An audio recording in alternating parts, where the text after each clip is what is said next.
Hey everyone, today we're going to be looking at these two bottles of really old champagne.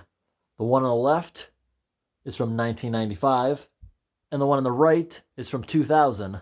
We're going to be opening up the older one, and the newer one looks really cool. That's going to stay in my collection for a while longer. The one on the right has an alcohol content of 11.5 and the one we're opening today on the left is 12. We're going to get a quick look at both bottles and open it up, see if the taste has changed at all. In the past, we've opened old alcohol, which obviously has always tasted the same. We also tried old beer, which most people think goes horribly wrong after not too long. Didn't taste bad at all, the old beer, but it had a lot of aluminum particles in it from the can. Since this is a glass jar, there should not be any problem. But I'm wondering if carbonation has escaped out of the cork or not. First one, get a quick look at it. You can pause at any moment if you want to read anything. Just making sure it focuses for everyone can see it. Get a quick look up here at the bottle neck.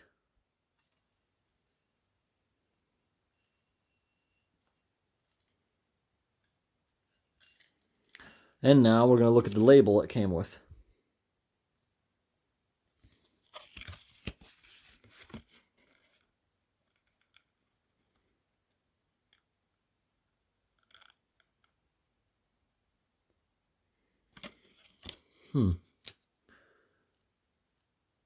Now, because this is a special edition, that's how we would know it's from 1995. A lot of copyrights can last many years, but because it's a special edition, it most likely only lasted the 1 year. Now we're going to go look at the other one from the year 2000. Take a quick look at this one.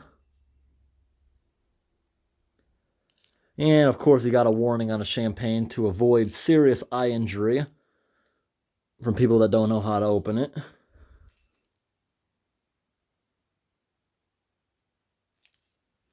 Pretty cool. Bottle from 2000.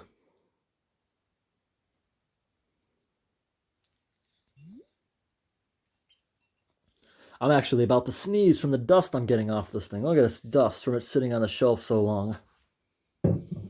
I can feel it. I'm still about to sneeze. Now I gotta go get one of those glasses off the shelf.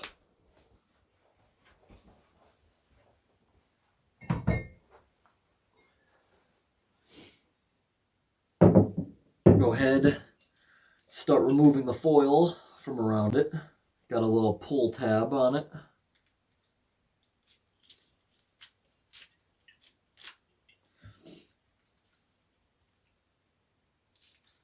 Removing all the foil. The cork still looks good. Gonna carefully pull out the tab, unscrew it a bunch of times. I'm gonna keep my hand right here. Try to catch it. Oh. Now that I've loosened it, I'm going to slowly turn the cork and try to release the pressure while aiming it away from my face. Oh, this one's on there really good. I don't know how much carbonation might be left in there or not. Hopefully we don't make a big mess. Oh, it's turning.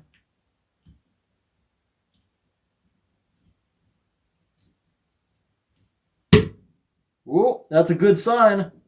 Look at that.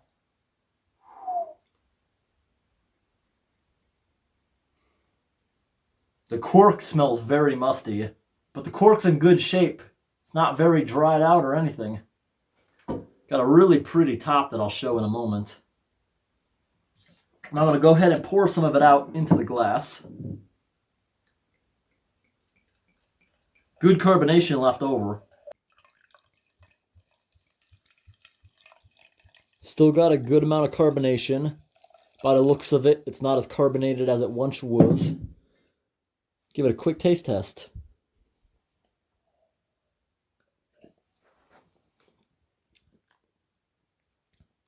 Still tastes fine to me.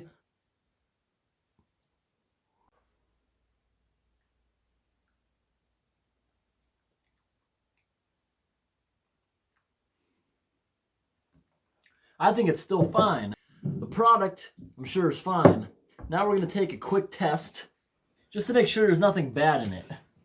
This test right here will tell us if there's aluminum Mercury, copper, or lead, the more dangerous ones. Hardness and that kind of stuff doesn't really matter. Now this test takes less than a minute to develop. Go ahead, give it a quick dip inside the product. That made it sizzle a whole bunch. Lay that down. Give it almost a minute to develop. And we'll do a second opinion, a different brand. The only thing about this brand is it's 14-1 instead of 16-1. You don't have aluminum. Aluminum is really helpful when you're testing stuff in a can. Now, I highly doubt there'll be anything in this. All right, the first one should be ready for us to look at. Now, looking at the product, lead, 0. Fluoride, 0. Iron, 0. Copper, 0. Mercury, 0. Chlorine, 0. Nitrate and nitrite, 0. pH is around the 5 range. Alkalinity, very low. Hardness is around 250 parts per million. There is no aluminum. There is no sulfate. There is no bromine. And that would not apply. That's for pools and spas. There's no chlorine, and the acid's actually off the scale. Well, that makes sense. Now, yeah. All right. So everything checks out as far as this one. This is just a second opinion when we can check them to see if they're all right. pH, again, is really low in the 5 range. Maybe even closer to the 4 range. Alkalinity, 0. So quickly zooming over everything. There's nothing bad in this at all as far as these test kits for, yep, they can't detect anything in it. And just that little sip I had actually hit me pretty hard because I'm not a big drinker. So just a little sip of this stuff at 12% alcohol, I can really feel that buzz already. Well, I had these products around for quite a while. Thought I'd give them a test. Anyways, everyone, I hope this video was interesting. Thanks for watching.